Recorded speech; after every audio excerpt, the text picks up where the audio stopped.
allez-vous? Très heureuse de vous retrouver. Bienvenue à vous tous. Si vous nous rejoignez à l'instant sur Direct 8, et que vous dire, si ce n'est que vous avez fait un excellent choix, puisque l'espace d'une petite heure, nous allons parler ensemble de bien-être, de notre bien-être, au travers d'un sujet universel. Un sujet qui nous enflamme autant qu'il nous tourmente. Aujourd'hui, nous allons parler ensemble de sexualité, de plaisir, de jouissance.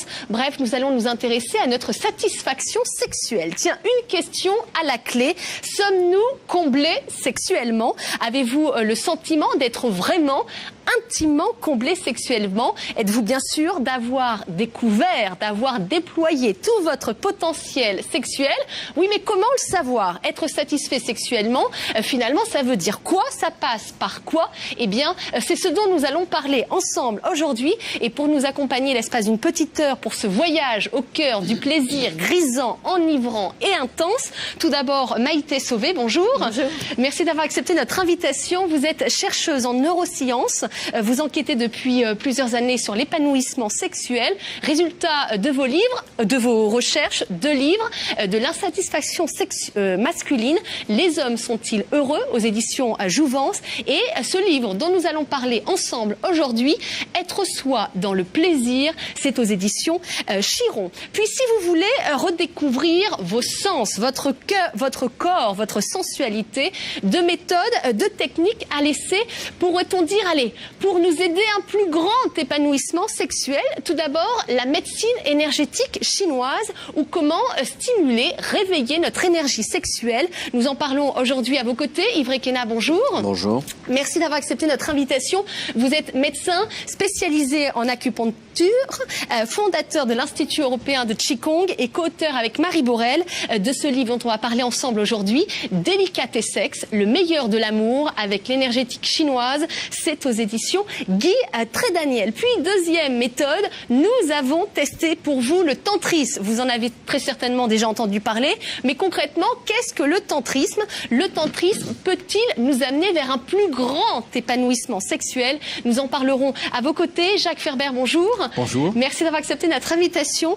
Vous êtes chercheur en sciences cognitives et auteur de ce livre, L'amant tantrique, aux éditions Le Souffle d'Or. Voilà, nous avons testé pour vous un cours, images à l'appui, dans quelques instants. Les présentations sont faites, alors on va rentrer dans le vif du sujet, de sexualité, de jouissance, de plaisir, de performance, voire même de dictature à l'orgasme. On en parle beaucoup, les médias en parlent beaucoup, les spécialistes en parlent beaucoup. Alors vous qui vous intéressez à la sexualité, est-ce que vous avez le sentiment qu'il y a aujourd'hui un petit peu une surenchère de la chair? Parle-t-on trop de sexualité, ou en tout cas on parle-t-on trop mal? Yves Requena, allez, on commence avec vous. Oui. Oui, alors déjà, voilà, c'est sûr, la réponse c'est oui. Oui, je pense. De toutes les façons, ça met les personnes mal à l'aise parce qu'elles se demandent si véritablement elles sont dans le bon programme, dans la bonne jouissance, dans la bonne façon de faire l'amour. Mais en même temps, c'est intéressant parce que ça les interpelle. Beaucoup de questions, beaucoup oui, il vaut mieux la d'interrogations. surenchère de la chair que la jachère de la chair, je dirais. Ah, c'est pas mal. Oh là là, on commence par des jeux de mots, là, ça commence très bien l'émission. Oui. Donc, si vous voulez, moi, je ne m'en plains pas, quelque part, parce que ça oblige les personnes, les femmes et les hommes en particulier aussi, à se poser des questions et à savoir... Encore faut-il se poser les bonnes questions. Bien entendu. C'est ça. Bien entendu. Mais j'espère que grâce à ces quelques oui, aujourd'hui, on va propos, poser les bonnes questions. Aujourd'hui, on pourra peut-être avancer dans ce sens. Alors, surenchère de la chair, Maïté Sauvé. Alors, moi, je m'en plaindrais quand même un petit peu. Ouais. Parce que je trouve que, par exemple, les adolescents, à l'heure actuelle, ont du mal à se situer au niveau de la sexualité. Parce qu'ils entendent parler que de mécanique sexuelle, de positions comme ci, comme ça, etc. Très technique. Voilà, on parle beaucoup de technique aujourd'hui. Voilà, et de choses qui sortent de l'ordinaire, mais on ne parle pas du fond, c'est-à-dire des sensations. Comment se sentir bien dans sa sexualité, comment la ressentir. Parce que vous pouvez être dans une position originale, mais qu'est-ce que vous ressentez dans cette position et comment ressentir quelque chose, c'est le fond du problème. Et ça, on oublie d'en parler. Ouais, on intellectualise beaucoup, donc finalement, aujourd'hui, on la rend mécanique, cette sexualité. Jacques Ferber, alors, et vous, qu'en pensez-vous? Quand on parle de chair, on a tendance à penser corps, alors que je pense qu'il faut aller au-delà du corps, ou plus exactement d'intégrer le corps avec l'âme, avec l'esprit. Et donc s'il y a une surenchère de la chair, le problème, ce serait peut-être d'oublier les autres aspects de nous-mêmes et de croire que, en fait, rien qu'avec le corps, on va pouvoir avoir une sexualité épanouie. Et ce que je vais essayer de montrer, de discuter tout à l'heure, ça va être justement d'intégrer d'autres aspects que le corps, tout en passant par le corps. C'est-à-dire aller plus loin que le corps mais au travers du corps. Toute la subtilité voilà, du tantrisme dont on parlera ensemble en fin d'émission. Alors aujourd'hui, on a le sentiment que la sexualité, c'est un petit peu devenu une chasse au trésor. Et le trésor, eh bien, c'est l'orgasme. Un orgasme qui est un petit peu devenu aujourd'hui comme une fin en soi. Alors justement, cette obsession de l'orgasme, est-ce que c'est le meilleur moyen de passer à côté du plaisir dont on va parler ensemble aujourd'hui? Yves Requena. Oui, certainement. Moi, je pense, je réponds encore oui. L'obsession de l'orgasme, c'est peut-être la meilleure façon de passer à côté du plaisir, parce que si on est obsédé sur cette question, pas forcément, donc on est tendu vers cette chose, et si on est tendu vers cette chose, on n'est pas relaxé. Et si on n'est pas relaxé, on ne peut pas avoir le meilleur ou le plus grand orgasme. Voilà. Hein? Trop d'obsession? Oui, tu la sexualité? Je suis tout à fait d'accord, oui. Parce que c'est-à-dire que c'est une obsession mécanique. Un sentiment d'orgasme toujours mécanique, alors qu'on ne parle pas assez de plaisir, parce qu'il y a tout le plaisir avant l'orgasme aussi. Et puis il y a différentes formes d'orgasme, donc je veux dire, c'est un... Ça le limite un petit peu, finalement, oui, voilà, le plaisir qu'on limite à l'orgasme. C'est tout un ensemble de choses. Il y a beaucoup d'hommes qui se sentent très bien longtemps dans le plaisir, et la notion d'orgasme est fluctuante dans ce domaine, quoi. Alors bon, c'est ça qui est intéressant, c'est de vivre d'abord énormément de plaisir. Alors on va continuer avec vous, Maïté Sauvé, puisque vous êtes l'auteur de ce tout nouveau livre dont on parle beaucoup actuellement, Être soi dans le plaisir, aux éditions Chiron. Un livre qui est le résultat d'une enquête de terrain que vous avez menée avec pour angle la satisfaction sexuelle des hommes, mais aussi des femmes. Alors pour commencer, vous allez un petit peu nous expliquer le contexte de l'enquête, c'est-à-dire les personnes que vous avez interrogées, comment vous les avez choisies et les questions que vous leur avez posées. C'est-à-dire qu'au départ, j'avais écrit un livre qui s'appelle De l'insatisfaction masculine. Et en fait, de l'insatisfaction. Ouais, voilà, c'est ça, de l'insatisfaction. Et les gens ont réagi beaucoup, ne serait-ce que sur le titre. Les hommes en particulier, d'ailleurs, beaucoup se disaient insatisfaits, justement. Donc, ils se retrouvaient dans le livre, mais certains se disaient satisfaits. Au début, j'y croyais pas trop, en fait. Et puis, finalement, je me suis rendu compte qu'il y avait vraiment une réalité derrière et des expressions qui étaient magnifiques. Et les femmes, pareil, certaines se disaient satisfaites. Et j'ai vu qu'il y avait des points communs dans toutes ces expressions. Et j'ai interviewé des gens un peu partout, c'est-à-dire pas dans un cabinet, au contraire, hein, dans le train, au restaurant. J'ai voulu prendre... des gens qui ne vous connaissaient pas, ils ne vous connaissaient pas. C'est ça l'intérêt. Facilement, justement, leur sexualité. C'est même surprenant. Parce que sur le quai de la gare, je suis un peu prise au dépourvu, là, si vous me croisez. Non, c'est-à-dire que ça vient quand même... ça vient quand même progressivement. Mais c'est-à-dire que déjà, quand je parle du premier livre, bon, les gens aiment bien parler finalement de ce sujet-là à quelqu'un qu'ils ne connaissent pas, parce que quand vous parlez avec votre femme ou votre petite amie, des amis, finalement c'est très personnel. Il y a le jugement aussi, on redoute le jugement finalement des gens qui nous entourent. Tandis que là, eh bien, c'était une occasion, parce que finalement beaucoup de gens ont besoin de parler de ces aspects. Et en plus, les gens, par exemple, qui sont satisfaits, alors ils adorent parler de ce qu'ils ont vécu. Ah, ça, c'est extraordinaire, ils sont très très prolixes sur le sujet.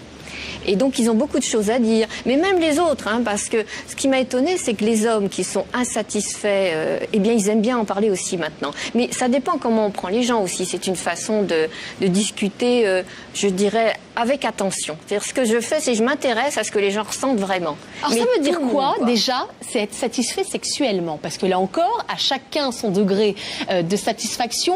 À partir de quel moment les gens que vous avez rencontrés ont pris conscience qu'ils avaient vraiment atteint le plus haut niveau du plaisir et qu'ils étaient, donc à ce titre, satisfaits intimement, sexuellement? Alors c'est marrant parce qu'ils donnent tous la même définition. C'est-à-dire qu'à un moment donné, ils ont eu l'impression de rentrer dans un autre monde. Ça n'avait plus rien à voir avec ce qu'ils avaient vécu avant. Et ils se sentaient... y a un homme qui dit ça, j'ai mis ça dans le début du livre parce que je trouvais fantastique, parce que avant, quand il regardait un paysage, il avait l'impression d'être à l'extérieur du paysage. Oui. Et maintenant, quand il est à regarder un paysage, il se sent à l'intérieur de ses sensations, et quand il fait l'amour avec une femme, eh ben, il sent la même chose. Et il a découvert ça à 45 ans. Et ce qui est très intéressant aussi, c'est qu'il pensait qu'il avait une libido pas très développée quand il était jeune, et à 45 ans, tout d'un coup, il s'est découvert une libido extraordinaire, qui est complètement liée à son sentiment émotionnel, en fait. Donc ça ne se dissocie pas. Alors, c'est en même temps un très grand plaisir dans les relations hommes-femmes, et un très grand plaisir de vivre et de réaliser beaucoup de choses, parce que c'est un booster de l'organisme, le plaisir en fait.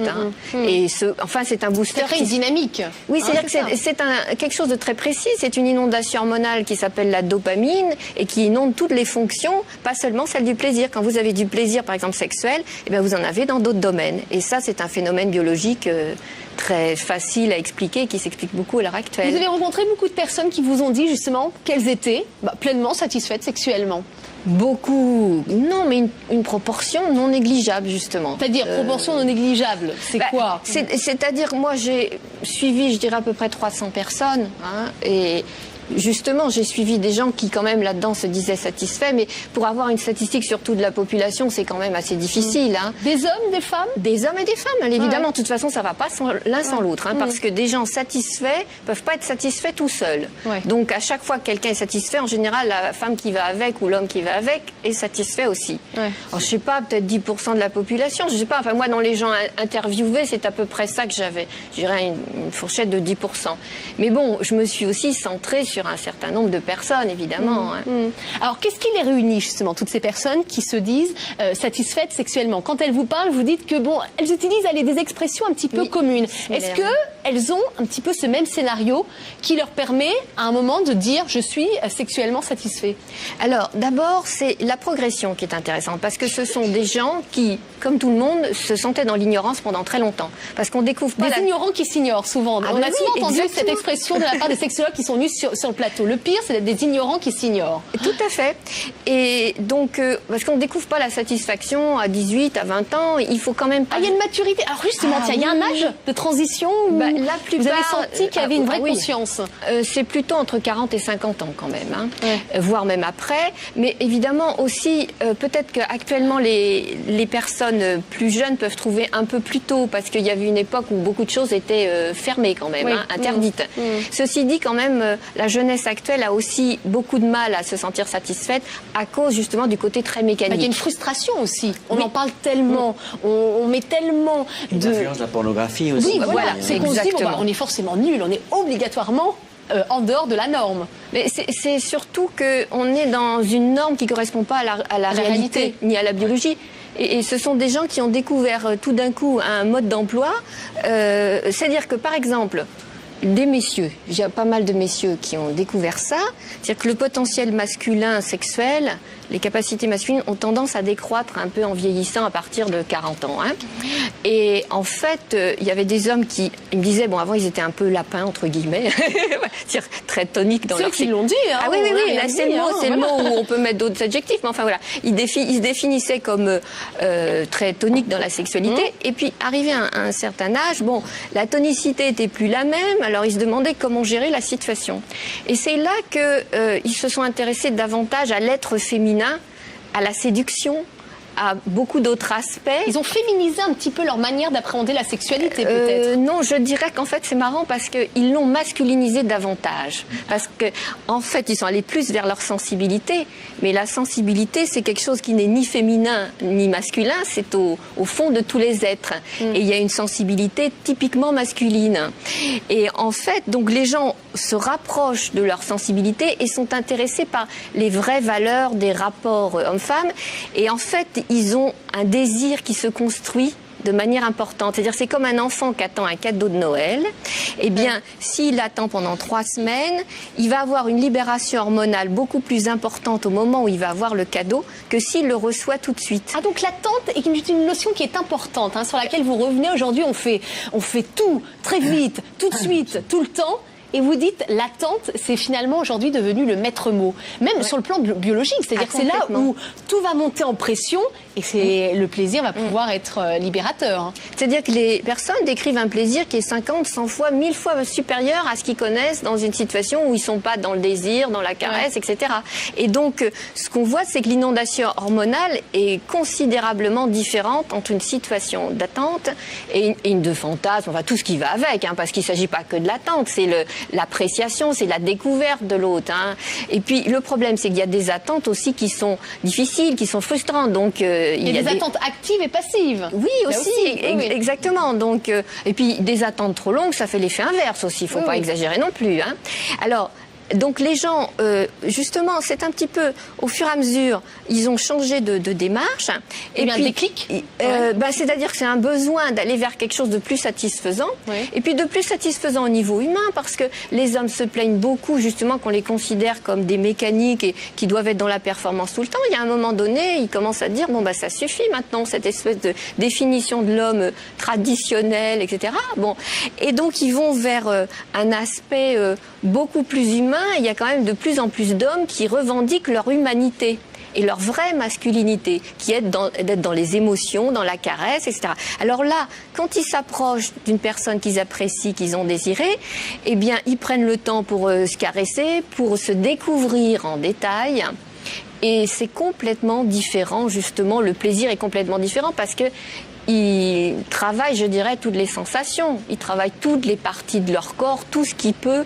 Une exploration sensorielle. Voilà, et puis c'est une exploration psychologique en même temps. C'est-à-dire qu'il n'y a pas une personne qui s'est dissatisfaite qui a dissocié le plaisir sexuel du plaisir émotionnel, intellectuel, etc. Ce sont souvent des gens qui se découvrent avec des points communs. Et donc, ils se font confiance, ils se racontent des choses de leur passé très intime, qu'ils n'ont jamais osé raconter à personne. Et là, comme ils sont dans la confiance au niveau humain, et sur les sensations, ils voient quelqu'un partage leurs sensations. Alors, du coup, au niveau physique, ils arrivent à partager des sensations. Ils se relâchent aussi, ils se relaxent. Oui. Quand on lit vos livres respectifs, c'est là où on prend conscience du formidable potentiel sexuel qui est en chacun de nous. Alors un potentiel souvent un petit peu ignoré, méconnu, inexploité. Est-ce que vous avez le sentiment qu'on vit en dessous de nos moyens, de nos aptitudes à pouvoir atteindre le plus haut sommet du plaisir? Yves Requena. Globalement et socialement aujourd'hui, je le pense, oui. Encore un oui, hein? Oui, C'est oui, oui, encore oui, un moi cri c'est du oui cœur, à c'est tout. oui. Oui. Et j'avais envie de faire une remarque, c'est que Maïté était en train de donner une parfaite leçon de tantrisme ou de Tao sexuel. C'est exactement ça qui se passe et qui est en quelque sorte enseigné. Alors la différence avec les anciennes civilisations, c'est que c'était enseigné aux jeunes gens. Dans des rites au printemps. Il y avait une éducation. Il y avait une éducation, si bien qu'on ne perdait pas peut-être 20-30 années à découvrir ça fortuitement au hasard des rencontres heureuses ou malheureuses. Et donc une sensibilité, d'abord une bonne connaissance de ses organes génitaux, une bonne connaissance de son périnée, qui est un muscle entre les organes génitaux et l'anus, qui est important dans le domaine du rapport sexuel. Et puis ensuite, une bonne connaissance aussi de la caresse, du massage, du toucher. De telle sorte que, avec tous ces éléments éducatifs, entre guillemets, mais je pense qu'on peut dire qu'on peut apprendre à faire l'amour. Hein. Moi, je dis, l'appétit vient en mangeant, la soif s'en va en buvant, ça c'est Rabelais. Et j'ajoute, et l'amour s'apprend en aimant. L'amour s'apprend en aimant. Donc, ça veut dire que toujours on apprend quelque chose. On n'a jamais terminé d'apprendre. Et puis si vous êtes terminé peut-être quelque chose ou un cycle ou quelque chose de sentir avec un ou une partenaire, vous pouvez être complètement bouleversé et renversé par une autre rencontre et se dire mais voilà. Et donc l'éducation qui permet d'exacerber la sensibilité d'une part, de savoir se mettre en attente, aller doucement, progresser lentement, y compris dans la préparation du rapport. Donc, ce sont les chiffres de Maïté. Il y a des préparations et tout compris, tout chiffre compris et pénétration compris, orgasme compris. En Occident, c'est 8 minutes en moyenne. C'est triste. Hein. Paolo Coelho disait 11 minutes. Il s'est encore trompé. Hein. Donc, alors qu'une relation normale, harmonieuse de de deux personnes qui sont dans l'espace pour se satisfaire mutuellement, c'est tranquillement 1 heure, peut-être 1h30, peut-être 2 heures. Ça ne veut pas dire que c'est 2 heures de pénétration et de va-et-vient. De s'ouvrir, de recevoir. Oui. C'est pas seulement 2 heures de pénétration et de va-et-vient. Justement, c'est complètement l'inverse de ça. Là on sort aujourd'hui du va-et-vient traditionnel. C'est sûr. Hein. C'est une fête, c'est un rituel, c'est un rituel, c'est quelque chose de beau, c'est une offrande de l'un à l'autre. Hein. Jacques Ferber, est-ce que nous vivons en dessous de notre potentiel sexuel aujourd'hui? Ce qui est assez intéressant, ce que vous dites, moi je pense qu'évidemment totalement qu'on est en dessous. C'est-à-dire que pour tous les gens qui font du tantra, ils disent il y a avant et après sur le plan de la sexualité. Même s'il y a des tas d'autres choses dans le tantra, on reviendra peut-être que la sexualité. Sur le plan de la sexualité, il y a avant-après. Parce qu'il y a une découverte, c'est comme si on travaillait, qu'on n'était qu'avec ça de son corps dans la sexualité. Alors encore plus masculine, parce qu'en général, la sexualité masculine, c'est essentiellement le sexe. Et quand on découvre qu'en fait, c'est tout le corps qui fait l'amour, mais tout le corps, mais quand je dis tout le corps, ça peut être, c'est les petits doigts, c'est tout.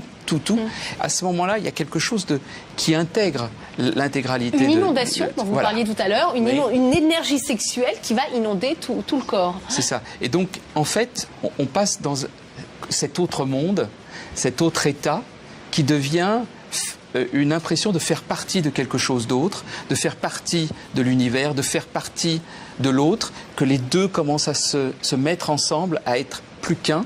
Et cette sensation... Plus que des aimants, c'est-à-dire que l'autre, on peut avoir même la sensation que le corps de l'autre est son propre corps.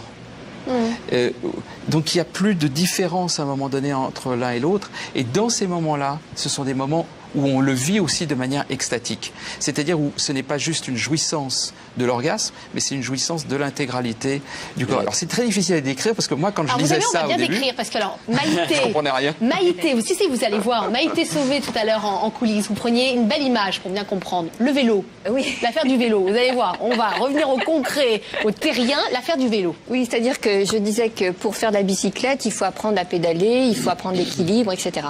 Et en fait, dans le plaisir à l'heure actuelle, c'est comme si on apprenait à pédaler sans apprendre l'équilibre, sans regarder le paysage. Enfin, il y a peut-être 10% On tombe quand même rapidement là, hein, pour le coup. Hein. Oui, mais justement, voilà, mais actuellement, si vous voulez, au niveau du plaisir, la plupart des gens sont peut-être à 10% de ce qu'ils peuvent avoir comme sensation et comme bien-être dans le plaisir. Parce que quand les gens le décrivent, c'est que j'ai essayé de faire des étalonnages dans les expressions des gens. Parce que je me suis dit, comment quantifier ça? Et en fait, c'est comme la douleur. La douleur, vous donnez une échelle, par exemple, de 1 à 10 pour savoir où les gens se situent. Et bien là, je leur ai demandé une échelle de 1 à 10. Ah non, ça n'allait pas. Entre les gens quand ils n'étaient pas satisfaits et quand ils étaient satisfaits, ils mettaient de l'échelle de 1 à 100, de 1 à 1000. Ouais. Et donc, on voit qu'il y a une différence considérable, justement, entre certaines situations. On ne développe pas toutes les fonctions.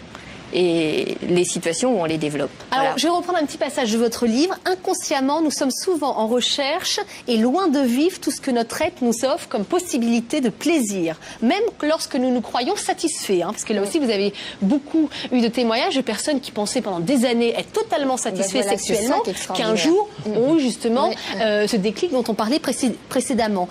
Voilà, et que nous serions beaucoup moins nombreux que nous le croyons à avoir ressenti au moins une fois toutes les sensations de plaisir que nous pouvons nous offrir. Alors j'imagine que ça nous fait cogiter, hein, dont on parlait tout à l'heure justement, ça nous fait masturber nos neurones, hein, voilà. Comment savoir si on a déployé toute cette énergie sexuelle, tout ce potentiel sexuel? Comment le savoir, Jacques Ferber? En fait, ce qui se passe, c'est que de toute façon, vous n'y arriverez pas jusqu'au bout. C'est-à-dire que s'il y a des découvertes nouvelles en permanence quand on est dans ces voies-là, soit la voie du Tao, la voie du Tantra ou d'autres, mais on découvre des choses nouvelles. C'est-à-dire que c'est comme un territoire nouveau que l'on explore au fur et à mesure. Donc vous vous dites, vous êtes entré dans un nouveau territoire, mais ce territoire, il est sans limite a priori. Donc, effectivement, il y a une satisfaction, mais vous savez aussi qu'il y a peut-être encore d'autres choses qui peuvent se passer. Et on ne le vit plus en termes de satisfaction. Le problème, c'est que le mot satisfaction est plus juste. Déjà, je préfère un terme que normalement, c'était beaucoup les femmes qui l'employaient, c'était combler. Combler. Être comblé. C'est intéressant, c'est d'être plein. C'est-à-dire de ne plus être en manque. Alors on dit que c'est une satisfaction, mais la satisfaction, on a plutôt la vision de la satisfaction, c'est j'ai soif, je bois, maintenant c'est fini. Combler, c'est beaucoup plus permanent. C'est quelque chose qui a un état d'être, qui ne dure pas que le moment de la sexualité, qui ne dure pas des 8 minutes aux 2 heures, mais qui dure au-delà. Donc en fait, quand vous faites l'amour, c'est une célébration, mais cette célébration va avoir une influence dans tous vos aspects de la vie, grâce à cette inondation de plaisir qui va venir dans chaque instant. Vous en parlez merveilleusement bien. Et le biologique suit. Oui, mais justement, il y a quelque chose de très intéressant, c'est qu'on peut quand même donner une définition de certaines sensations que les gens ont décrites. Alors, justement, de quel ressenti vous voilà, c'est qu'en fait, la différence entre quelque chose qui n'est pas satisfaisant pour eux et quelque chose qui est satisfaisant, c'est que c'est un orgasme de l'être entier que les gens ressentent alors que quand ils sont satisfaits, alors que quand ils sont pas satisfaits, c'est un orgasme qui se situe au niveau des parties génitales. Ah, oui, ça on va en parler dans les sensations sont très limitées au niveau du corps, que ce soit pour les hommes ou pour les femmes, alors que quand il y a une sensation de satisfaction, justement d'être comblé, encore mieux, eh bien là, les gens sont pris des pieds à la tête, et hommes et femmes. Et par exemple, les hommes souvent se croient satisfaits, parce que ce qui m'a frappé, c'est qu'il y a beaucoup d'hommes en fait qui connaissent pas beaucoup le plaisir, contrairement à ce qu'ils pourraient imaginer, parce qu'ils pensent qu'une éjaculation ça suffit à la jouissance, et non, ils sont très loin d'être justement, comme certains décrivent, à résonner comme des cloches quand ils sont dans un plaisir qui les prend des pieds à la tête. Donc c'est pour ça que c'est intéressant. Autre détail aussi, ceux qui se disent satisfaits sexuellement, ce que vous dites dans votre livre, ont cette manière de décrire de manière très réaliste leur satisfaction, et même encore plus la satisfaction de l'autre. Mais oui. C'est-à-dire que mais on est vraiment d'ailleurs dans les détails. Hein, on retrouve les témoignages dans votre livre, vraiment jusqu'au moindre détail. Oui, mais c'est ça, c'est justement qu'ils sont tellement à s'aider mutuellement, c'est-à-dire que déjà psychologiquement ils se poussent mutuellement à se réaliser, et physiquement ils font pareil. C'est-à-dire que c'est ça, je dirais, un des critères les plus clairs de la satisfaction dans un couple, c'est que les gens se perçoivent énormément et s'intéressent l'un à l'autre. Vous parliez d'une fusion, c'est très intéressant, mais en même temps, c'est une fusion qui révèle les identités, c'est pas une fusion de perte d'identité. Parce que quand on est, le couple, on est deux, et le fait, le fait de ressentir, de se mettre à la place de l'autre en quelque sorte, parce qu'on vient, au fur et à mesure que le désir et le plaisir montent, on ne parle pas d'orgasme, hein, au fur et à mesure que la fusion se réalise, ça devient une émotion. C'est complètement émouvant de ressentir en quelque sorte l'autre. C'est un acte d'amour, enfin c'est l'amour. Donc à ce moment-là, c'est une émotion qui peut amener à des larmes, aussi bien du côté de la femme que de l'homme. Parce que c'est pas possible de vivre ce qu'on est en train de vivre. Hein. Jacques Ferber. Oui, c'est simplement dire que c'est peut-être pas une fusion au sens d'une inconscience, c'est-à-dire d'un faire un, mais de manière inconsciente, c'est une union, c'est-à-dire une réunion de deux êtres qui ne font plus qu'un, mais tout en étant totalement conscients de soi et de l'autre. Et ça correspond tout à fait à ce que je suis en train de penser, pendant qu'on est en train de dire tout ça, c'est que le téléspectateur ne se dise pas, mais est-ce que ça peut être, est-ce que ça peut m'arriver, est-ce que moi j'en suis loin, comment cela peut se passer? Mais je pense que c'est pas si inaccessible que ça. Bah non. Je veux dire, c'est même très accessible à tout le monde. Ah bon? Alors comment? Là, il faut rentrer dans le concret. Bah oui, alors. À partir du moment où on a cette motivation, cette quête, je pense que... Bon, on l'a tous, a priori, c'est vous. Non, pas toujours. Non, pas toujours. Non. Ça dépend aussi des blessures que chacun a sur sa sphère génitale ou affective, que ce soit les femmes ou que ce soit les hommes. Alors, quand on veut. Alors, quand on veut, on peut. Oui, voilà. Donc, déjà, c'est bien. Bon point de départ. Oui. Alors, ensuite... Quand on veut... Mais on fait quoi? Ben, je crois que l'amour s'apprend en aimant, c'est-à-dire que c'est de faire une recherche et une exploration à deux, avec cette motivation-là, qui sera le meilleur instrument de la réussite. Après, il y a des préparations, donc on peut en parler, il y a des livres là-dessus. Ouais. Je montre quelques exercices également dans mon livre. On va les faire en plateau. Jacques également. Mais ça, ce ne sont que des exercices qui permettent de prédisposer. Donc je vais vous dire un petit confidence personnelle. Moi, j'ai connu cette expérience de satisfaction sexuelle dès mon premier rapport, parce que j'avais pratiqué le yoga avant. Et donc mon corps était prêt. Et j'avais 20 ans. Et je suis venu très tardivement. Mais c'est-à-dire quoi, mon corps était prêt? Parce que nous, on a le sentiment que nos corps sont prêts. Justement, c'est pour dire que ces dimensions-là ne sont pas inaccessibles à partir du moment où, tout à l'heure, Jacques parlait de l'aspect du corps physique, de la chair, et puis l'aspect de l'âme et d'esprit. Je pense aussi qu'on peut parler de l'énergie. C'est un mot commun qu'on a dans le yoga et dans le tantra et dans le qigong et le tao. C'est-à-dire qu'on peut se mettre au diapason et en sensibilité avec une autre forme d'être qui n'est pas seulement charnelle. Et à partir de là, il y a un voyage qui peut se faire dans le subtil et dans un subtil un peu ouaté, si j'ose dire, et qui favorise cette expansion nécessaire, cet abandon d'une sphère génitale localisée pour passer à une espèce de montgolfière qui se gonfle d'hélium pour décoller. On sort de l'inspiration de la médecine chinoise. Alors ce que je vous propose, on fait une petite pause publicitaire et on se retrouve juste après. On va parler de la médecine chinoise, de toute cette énergie sexuelle que nous avons en nous et que nous allons stimuler juste après la petite pause publicitaire. À tout de suite.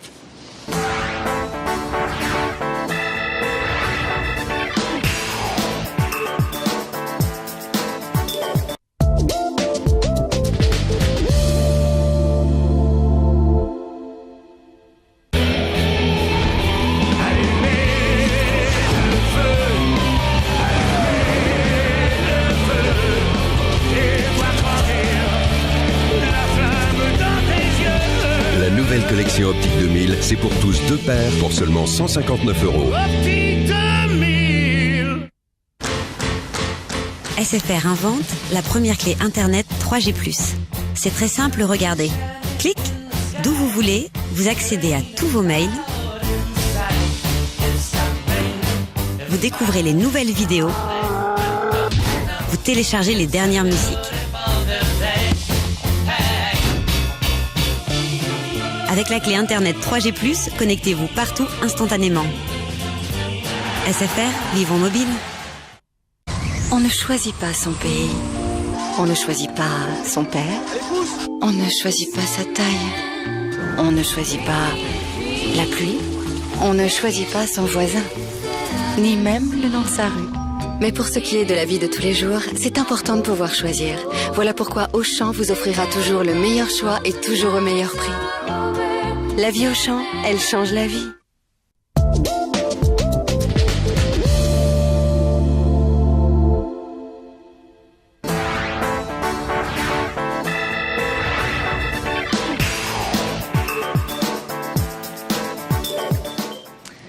De retour sur le plateau du bien-être, aujourd'hui nous parlons ensemble de sexualité. Nous allons poursuivre par cette énergie sexuelle qui vibre, qui circule en chacun de nous et que nous allons stimuler ensemble, notamment à vos côtés. Yves Requena, je rappelle que vous êtes médecin, auteur de ce livre Délicate et sexe, le meilleur de l'amour avec l'énergétique chinoise, chez Guitry Daniel, éditeur. Alors on se dit médecine énergétique chinoise. Ça nous semble très loin de notre manière d'envisager la sexualité pour nous occidentaux. Or déjà, quand on compare l'Occident et l'Orient, quand on lit votre livre, c'est là où on prend conscience, c'est que c'est le choc des deux cultures, hein. Le choc de culture, on n'appréhende pas du tout la sexualité de la même manière. Oui, le choc des cultures, mais qui peut terminer non pas comme un choc, mais comme une somptueuse caresse. Alors, vous êtes très touché, vous, hein? Oui. Vous êtes touché, non, mais je veux dire, ouais. parce que nous, on a fait quand même l'avancée en Occident d'une ouverture, d'une libération. La psychanalyse nous a montré aussi les motivations du pourquoi et du comment nous nous comportons de cette façon-là. Et la culture orientale apporte autre chose. Alors, qu'est-ce qu'elle apporte, justement? Qu'est-ce qu'on pourrait apprendre de cette culture orientale et notamment de la culture asiatique? Alors, moi, je vais parler de la culture chinoise. La culture indienne, c'est à peu près la même chose, avec des termes différents. D'abord, il faut savoir une chose, c'est que la sexualité et les techniques sexuelles sont enseignées en Chine par les médecins traditionnels, c'est-à-dire les acupuncteurs qui font l'acupuncture, le qigong, la gymnastique chinoise, les massages de santé, etc. Donc ça, c'est une chose. Deuxièmement, c'est le médecin aussi qui va soigner les troubles de la sexualité, lorsqu'il y a une panne sexuelle ou lorsqu'il y a une diminution de la libido. Alors, ce sont des exercices qui s'enseignent. Ça, je les ai enseignés moult fois à mon institut. Il y a donc un apprentissage et une éducation de la sexualité, finalement. Oui, alors là, j'étais en train de parler juste des exercices pour stimuler. D'accord. Pour stimuler avant d'être en relation. Pour stimuler, c'est-à-dire pour avoir de la vitalité, de la libido, avoir de la réserve, quoi. Du peps. Avoir de la vitalité, on a bien compris, la force vitale de la sexualité, on l'a compris. Aussi bien de la femme que de l'homme. Ouais. Parce que la femme aussi a besoin de revigorer parfois ses énergies après un accouchement, après la ménopause, etc. Donc il y a des circonstances de la vie et les médecins chinois s'en occupent de ça. Donc on a un accès direct, si vous voulez, au tableau de bord de restimuler un petit peu les fonctions qui sont en panne ou qui s'attardent. La deuxième chose, c'est que les médecins chinois enseignent les techniques de maîtrise de l'éjaculation chez l'homme, les techniques aussi de l'orgasme chez la femme, parce qu'on en parle très peu, mais la femme peut aussi modifier l'endroit de son orgasme, ne pas seulement l'avoir dans le bas-ventre, mais de le monter, de l'avoir d'une façon dilatée, globale. Et la femme peut aussi, comme l'homme, s'abstenir d'aller jusqu'à l'orgasme, pour rester dans une espèce de frange. Donc on peut finalement tout maîtriser ? Oui, mais le mot maîtriser, c'est plus faire ensemble une aventure, une exploration que de parler de maîtriser. On va faire de la maîtrise de soi lorsqu'on va s'entraîner, éventuellement seul, par la masturbation, l'homme comme la femme, ou par certains exercices pour stimuler la libido. Mais quand on est ensemble, c'est plus une aventure à deux, un partage, une exploration. Alors on peut difficilement parler de maîtriser. C'est vrai qu'à un moment donné, l'homme devra maîtriser son impulsion furieuse vers l'éjaculation s'il le souhaite. Et s'il le souhaite, et s'il veut remonter les choses. Mais est-ce qu'on peut adapter toutes ces techniques justement dont vous parlez dans votre livre et quelques exercices que l'on va faire ensemble tout à l'heure, est-ce qu'on peut l'adapter à la manière dont on vit, nous, en Occident? Parce que, vous le dites dans votre livre, aujourd'hui, le quotidien n'est pas favorable à un épanouissement sexuel. Bruit, pollution, on est stressé, on a au quotidien un rythme effréné, Oui. Difficile pour le corps de se relâcher et d'accéder au lâcher-prise dont vous parliez tout à l'heure. Oui. Or, pour accéder au plaisir, il faut surtout avoir acquis ce lâcher-prise. C'est vrai. C'est pour ça que pratiquer le yoga, pratiquer la méditation, pratiquer le tai chi chuan, pratiquer le qigong, entre autres, ou simplement pratiquer un sport de plein air, ou faire 2 heures de golf, ou 2 heures de tennis, ça favorise la décompression. La décompression est nécessaire. C'est pour ça que quelquefois, quand un couple est un petit peu en problème, il leur est conseillé de partir en week-end, de laisser les enfants et de se retrouver comme amants. Parce que dans ce cocon de temps et d'espace, ils peuvent à nouveau renouer cette relation dans la détente. Ça, c'est clair pour tout le monde, je crois. Mais pour répondre à votre question, les sexologues occidentaux modernes, notamment nord-américains, mais aussi européens, ont commencé un emprunt, depuis Master et Johnson même, un emprunt aux techniques orientales, de telle sorte qu'elles sont de plus en plus intégrées dans les méthodologies de la recherche du plaisir, de la satisfaction sexuelle, qu'à un point même on peut se demander où est l'Orient, où est l'Occident. C'est-à-dire qu'en fait c'est en train de fusionner. C'est pour ça que je dis que ce n'est pas un grand choc, c'est plutôt une harmonie. La culture orientale. La culture orientale, la médecine chinoise, que vous connaissez bien, comment appréhende-t-elle la sexualité ? Alors, ça, c'est une question fondamentale parce que pour la médecine chinoise, la sexualité est d'abord un terrain de santé et de longévité. Ça veut dire que les médecins chinois considèrent que la maîtrise, notamment chez l'homme, de son éjaculation, et surtout plus il avance en âge, est une façon de retarder sa décroissance de sa force et de sa virilité sexuelle, mais aussi de retarder même sa décrépitude personnelle et physique. Donc autrement dit, les médecins chinois, ça c'est un scoop, hein, les médecins chinois considèrent que faire l'amour rallonge la vie. Et que c'est sain, naturel, contrairement justement à la culture occidentale. Et qu'on doit faire l'amour le plus souvent possible. Ouais, le yin et le yang doivent s'unir. C'est catégorique. Alors, ce qui est extraordinaire, c'est ce que vous dites dans votre livre, c'est une sexualité si importante dans cette culture orientale et notamment dans cette pensée chinoise que dans la Chine ancienne, avant le mariage, on organisait pour voir la compatibilité, excusez-moi avec le nez bouché, c'est pas évident aujourd'hui, avec la compatibilité des deux époux. Oui, alors c'était pas une compatibilité uniquement sexuelle, une compatibilité globale. Globale, mais notamment sexuelle. Mais notamment sexuelle parce que, comme le disait Maïté tout à l'heure, c'est un tout. Ouais. On n'a pas une sexualité, on a une sensualité partagée où dedans il y a les émotions, le caractère, la personnalité, la sensibilité et enfin l'aspect physique. Ouais, est-ce qu'on peut être d'excellents amants, je pense qu'on est tous d'excellents amants, sans jamais se rencontrer? Est-ce que là aussi c'est une affaire à deux, une affaire de binôme? Est-ce qu'on peut être d'excellents amants sans se rencontrer, sans avoir cette fusion, cette union dont vous parliez tout à l'heure, Jacques Ferber? Alors, en fait... Parce que souvent, il y a des couples qui divorcent pour des raisons donc liées à la sexualité et qui regrettaient une insatisfaction sexuelle et qui ont eu une révélation en rencontrant quelqu'un d'autre. Alors, je pense que Maïté pourra en parler sur les aspects phéromones, etc. C'est-à-dire tous les aspects, je dirais, biologiques qui font que deux êtres vont s'accrocher l'un à l'autre et vont... Et par cette accroche, va constituer une base sexuelle fondamentale pour toute leur existence. Et là-dessus, un couple va pouvoir se construire. Mais même s'il n'y a pas ça, lorsque vous rentrez dans une véritable intimité avec quelqu'un d'autre, vous pouvez aller dans ces espaces de sensualité, de sensorialité, de communion avec l'autre, même si finalement vous ne passeriez pas votre vie avec cette personne. Ouais.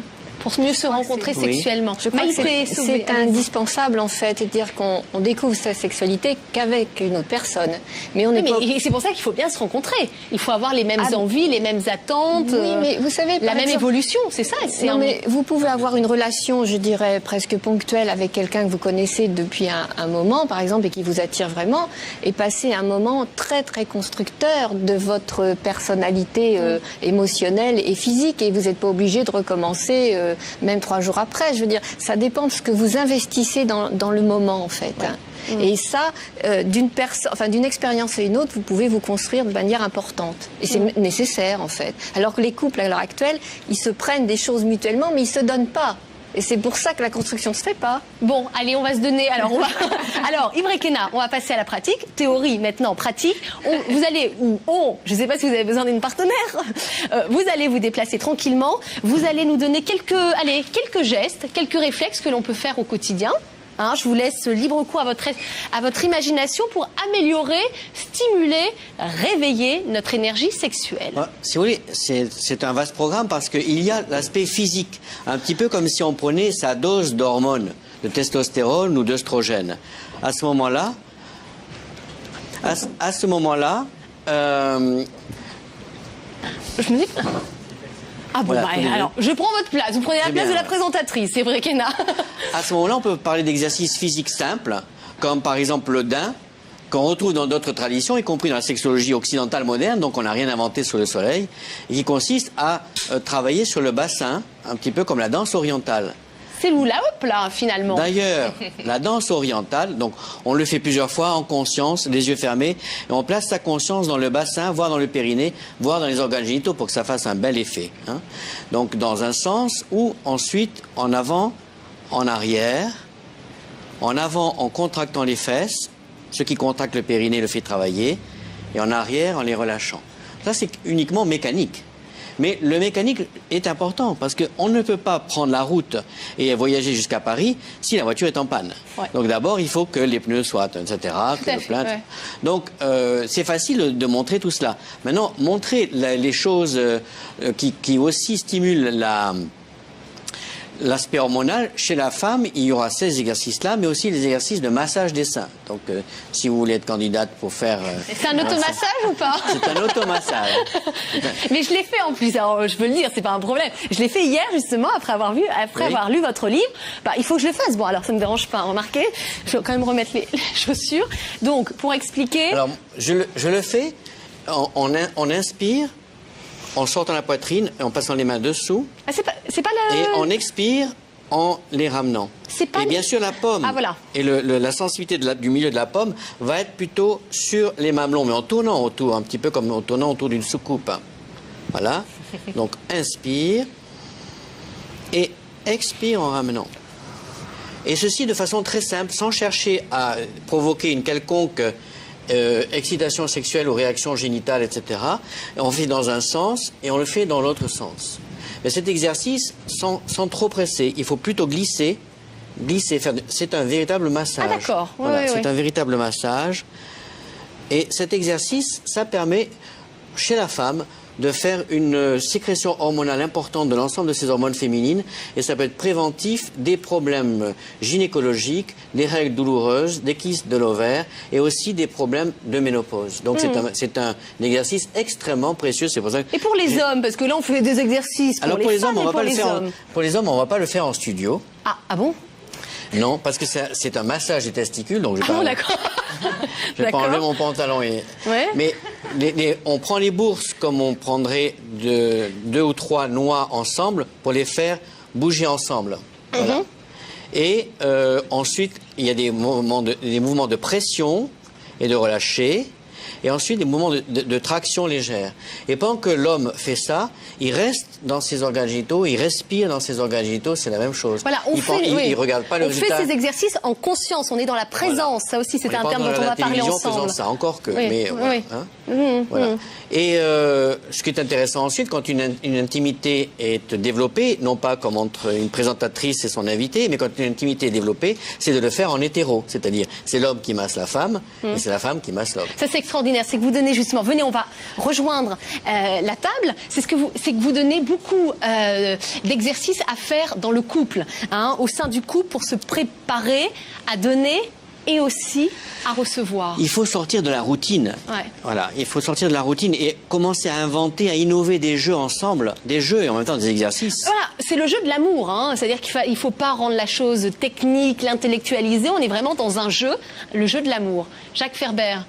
Alors, je voulais que je vous parle du jeu de l'amour tantrique, peut-être. Tantrique? Ah bah écoutez, on va passer avec vous. Alors déjà, on va expliquer le tantrisme, parce qu'on en a tous entendu parler une fois. Concrètement, qu'est-ce que c'est? On rattache toujours le tantrisme à la sexualité, sauf que c'est une notion quand même beaucoup plus large. Alors en fait, c'est beaucoup plus large, puisque c'est en fait une voie d'accès spirituel. C'est une démarche spirituelle qui passe par l'intégralité des sens et par la conscience. Et dans cette voie spirituelle, il y a une partie qui concerne la sexualité. Évidemment, en tant qu'occidentaux, on a vraiment ouvert des grands yeux, on a été très fascinés par cette partie sexuelle, et il s'agit simplement d'intégrer la sexualité, mais comme l'avait dit Yves, à l'intégralité de la personnalité. Il ne s'agit pas simplement d'avoir la sexualité d'un côté, puis le boulot de l'autre, et puis d'une certaine manière la relation au gamin de l'autre. Il y a quelque chose qui commence à s'intégrer dans l'ensemble de l'être. Et donc le tantra est cette voie qui a été inventée en Inde, enfin qui s'est construite en Inde, qui a été créée en Inde, et que l'Occident a découvert là récemment, je dirais. Alors nous, on va s'intéresser à la sexualité. Aujourd'hui, il y a beaucoup de personnes qui s'inscrivent. Il y a des stages consacrés au tantrisme pour découvrir une sexualité différente. Qu'attend-il de ces stages, de cette sexualité? Le tantrisme, qu'est-ce qu'il peut apporter à notre sexualité?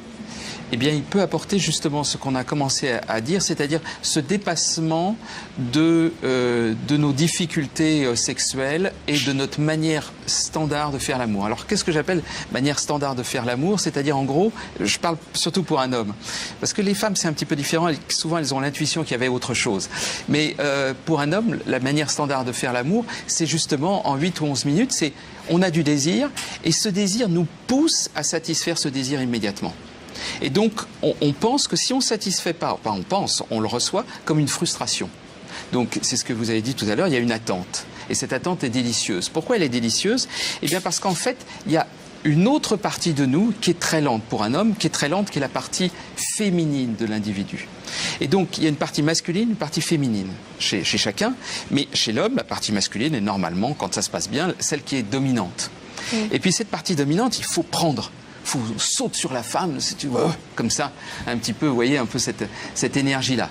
Et cette énergie-là, il s'agit simplement de, la calmer, de la retenir. La canaliser? La canaliser, ouais. Voilà, la canaliser, mais en gardant cette puissance. Il ne s'agit pas de la nier, il ne s'agit pas de dire, non, bah maintenant je vais être vachement gentil et tout ça. C'est pas du tout ça. C'est rester homme, mais en canalisant cette énergie, en laissant le temps à la sensualité plus féminine, qui met du temps, pour l'homme aussi, de sortir et de s'exprimer et de pouvoir s'intégrer avec cette puissance. On va pouvoir mettre des images justement sur le tantrisme dans quelques instants. Pour reprendre le titre de votre livre, L'amant tantrique. Qu'est-ce qu'il a de plus, l'amant tantrique? Qu'est-ce qu'il a de différent de l'amant traditionnel? Eh ben c'est simple, je commençais à dire ça, c'est qu'il a intégré le masculin et le féminin à l'intérieur de lui. C'est-à-dire qu'il a su combiner deux aspects qui sont souvent, qui ne vont pas ensemble, qui est d'un côté la puissance et d'autre côté l'écoute, la relation, l'accueil.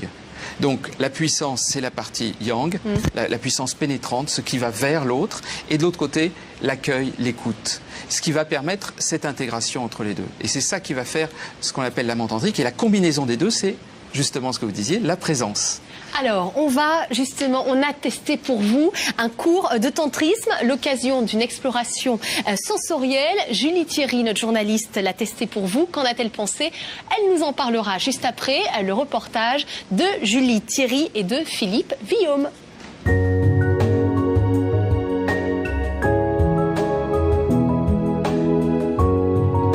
Cet atelier a lieu à peu près une fois par mois.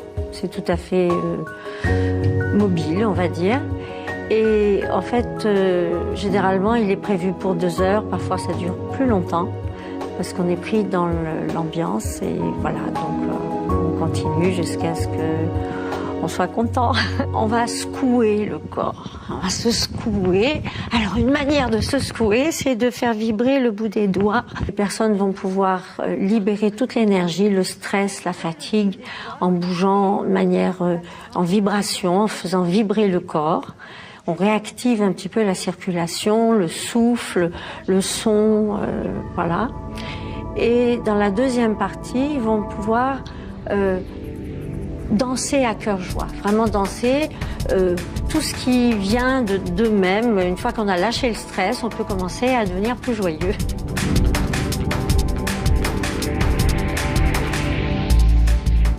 Et puis vient un moment de silence.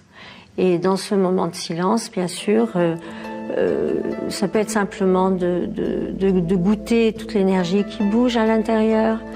C'est peut-être de vraiment relâcher le mental, parce que dans les 2 premières parties, ça aide. Comment les emmener dans une danse où ils vont commencer à entrer il va y avoir des interactions entre les personnes.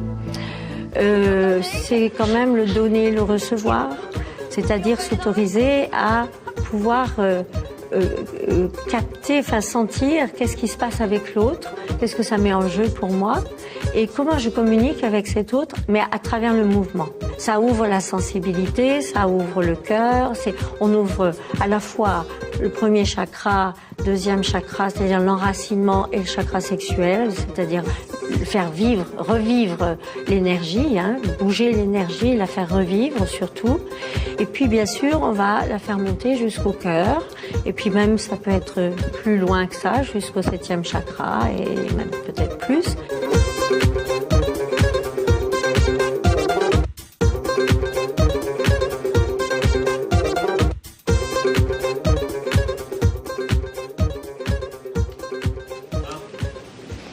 Voilà, Julie, vous êtes prêtée au jeu pour nous. Bonjour Julie. Bonjour Charlotte. Alors, petit cours de tantrisme. C'était une nouveauté, c'était une première. Une première de 3 heures. Et alors, quel programme Quel programme, voilà. On a commencé par de la méditation, après on est parti dans des danses.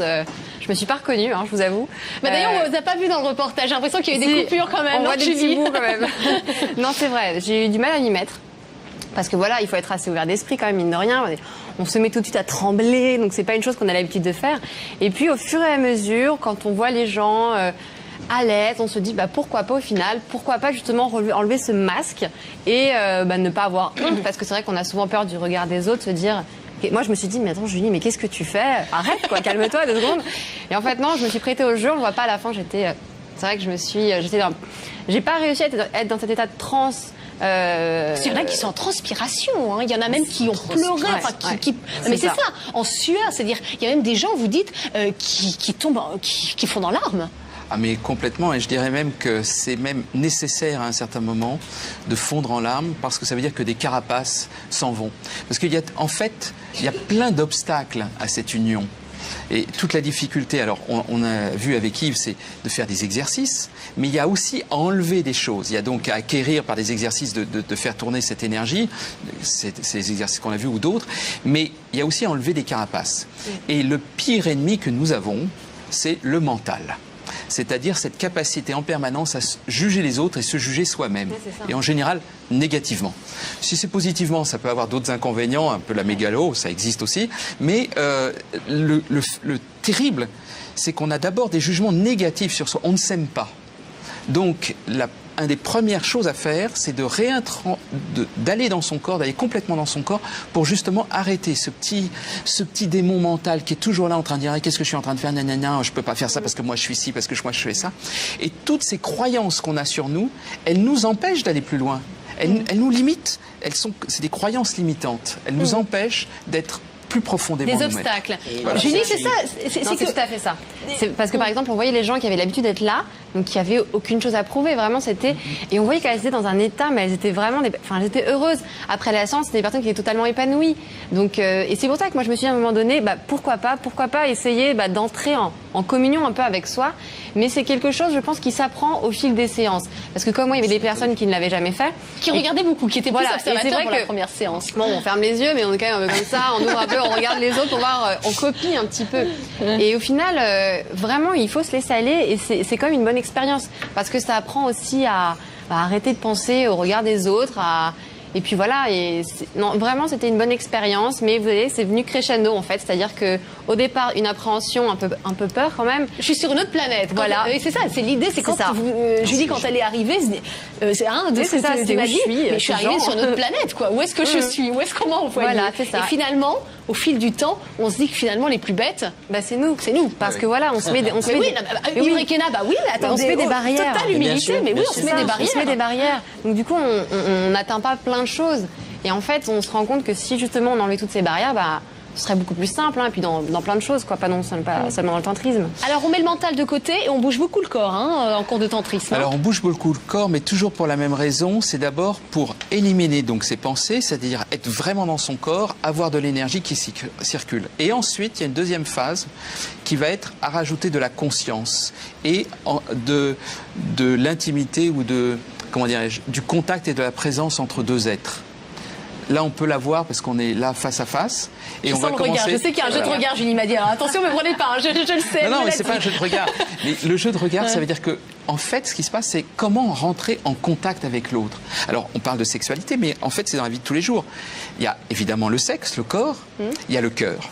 Quand le cœur s'ouvre, et particulièrement quand le cœur de l'homme s'ouvre, parce que le cœur en général de l'homme est assez fermé, donc quand il s'ouvre, il y a quelque chose qui se passe en lui, et c'est là où éventuellement il va commencer à pleurer. Et puis il y a le contact des âmes. Et le contact des âmes, il passe par le regard. Il passe par ce qui est le plus profond à l'intérieur de nous. Et dans ce contact des âmes, dans ce regard, ce qui va se passer, c'est vécu comme ça, c'est vécu comme si l'autre tout d'un coup devenait divin. Et il était plus lui-même totalement, mais il était investi de quelque chose d'autre qui est d'une nature sacrée ou divine. Alors, quelle sensation, justement, qui nous est inconnue, on peut découvrir au travers du tantrisme? Alors, c'est des éléments... Déjà, redécouvrir son corps, parce que parfois, on perd un petit peu de redécouvrir l'essence. J'ai pas tellement envie de parler du corps, parce que ça a été déjà dit, et j'ai envie de parler de ce qu'il y a au-delà du corps. Parce qu'on parle toujours de la sexualité, on la ramène au corps, et c'est très bien, il faut parler du corps, il faut parler de l'orgasme, enfin bon, etc. Mais quand on va au-delà de ça, donc c'est-à-dire qu'on va commencer à maîtriser un peu cet orgasme, comme le disait Yves, c'est-à-dire qu'on va jouer avec. Alors jouer avec, ça veut vouloir dire aller surfer sur la vague du plaisir, surfer sur l'extase, surfer sur l'orgasme, mais sans entrer dans l'orgasme. Alors, c'est-à-dire, mais là c'est le mental qui intervient. Alors, c'est pas le mental, parce que le mental, c'est la petite voix individuelle qui est en train de parler et qui est en train de juger et qui est en train de dire des tas de choses. Non, non, vous portez votre attention sur quelque chose, vous mettez de la conscience sur quelque chose, mais mettre de la conscience, c'est pas le mental. Alors ça, c'est encore des choses qui viennent de l'Orient. Voilà. Ouais. C'est être totalement présent. Quand je regarde ce verre, je vois d'abord ce verre. Après, je me dis peut-être c'est un verre. Mais quand je me dis dans ma tête c'est un verre, alors je l'ai mis une étiquette. Je vais prendre un autre exemple qu'on a tous ressenti, c'est on arrive devant un très beau paysage de montagne. Et vous arrivez d'un seul coup, vous le sentez comme ça. Et tout d'un coup, vous dites, qu'est-ce que c'est beau? Eh bien, dans la minute où la seconde où vous avez dit qu'est-ce que c'est beau, d'un seul coup, il a perdu un petit peu de sa beauté. C'est-à-dire que tant que vous ne vous l'êtes pas dit, vous l'avez reçu. Subtil, hein. Eh ben voilà. Parce que c'est le moment de l'instant. Et c'est ça qu'essaye à cela qu'essaye de nous amener, en tout cas le tantra, à cette subtilité de l'instant dans le rapport, entre autres dans le rapport amoureux, mais pas que dans le rapport amoureux. Alors ça s'apprend, hein. Là, ce que vous dites. Oui, ça s'apprend parce qu'il faut bien un peu de pratique. Hein. Donc, le gros problème, c'est qu'il faut arriver à quelque chose qui est le lâcher-prise et qui est donc la non-méthode, la simple présence à l'autre. Mais bizarrement, pour arriver là, il faut des méthodes. Alors, par exemple, allez, il nous reste 1 minute. Allez, Yves Requena, on va commencer avec vous. Une méthode pour lâcher prise. Moi, s'ouvrir à l'autre, je suis très fervent le recevoir. Je suis très fervent du massage parce que je considère que le massage, c'est une façon de passer du sensoriel au sensuel. Et on est dans la présence totale. Pour bien masser, il faut être dans la sculpture de la personne avec laquelle on est. Et dans la sculpture non seulement de sa forme, mais aussi de son âme, de son être intérieur. Et donc, le massage, c'est aussi sublime à donner qu'à recevoir. Une première voie vers le lâcher-prise. Alors, Jacques Ferber, vous, une petite méthode pour accéder au lâcher-prise après une journée un petit peu effrénée, où le corps est davantage contracté? Je vais vous en donner 2.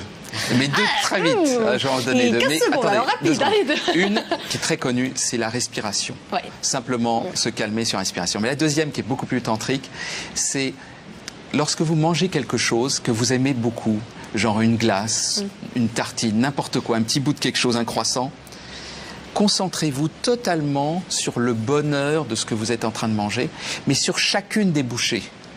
Vous allez voir que très naturellement, vous concentrez, vous avez le goût de la première, éventuellement de la dernière, en disant mince, il n'y en a plus. Mais entre les deux, vous êtes parti. Vous avez pensé à autre chose, nanana, nanana. Simplement se concentrer là-dessus. Et là, vous atteindrez déjà une certaine félicité. Voilà, on va faire l'amour avec la biscotte, comme vous me disiez tout à l'heure, avec en coulisses. Merci infiniment pour ces leçons de sensualité, d'appel à la sexualité et alors au comblement. Hein, plus joli que la satisfaction. Je rappelle les titres de vos livres. Maïté Sauvé, Être soi dans le plaisir aux éditions Chiron. Très très bonne enquête à relire. À la clé, beaucoup de témoignages. Jacques Ferber, L'amant tantrique, c'est aux éditions Le Souffle d'Or. Et enfin, Délicate et sexe aux éditions Guy Trédaniel, éditeur. Merci infiniment à vous quatre d'avoir partagé cette heure en notre compagnie. Rendez-vous demain, 16h, 17h. Passez une très belle soirée. À demain.